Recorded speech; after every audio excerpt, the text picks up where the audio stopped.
Бишкек шамы. Бишкек шамда эңгеси бар эле, ошого бир макала жазгам, өмүрүңдү коштоп жүрсүн бир арман деген. Ар бир адамдын көкүрөгүндө бир арман жүрүш керек экен да. Алдыга тартат экен. Анан чыгармачылыктагы эмне армандар калды. Мен бир эки үч нерсени ойлоном да. Мисалы, мына силер жакшы билесиңер баарыңар. Чыгармачылыктын бир ушундай учуру бар.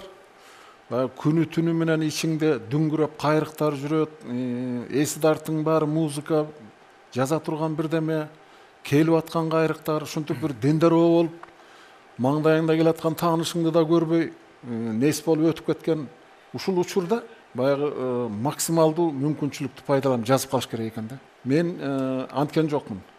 Мен өз табиятымда мынагу кайрыктар өзү келет.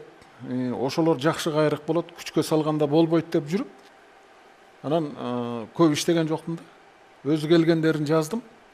Кээде гана бир текст ала коюп бирдеме чыгарбасам, мындай жанталашкан жокмун да. Ошол кезден калган бир арман бар.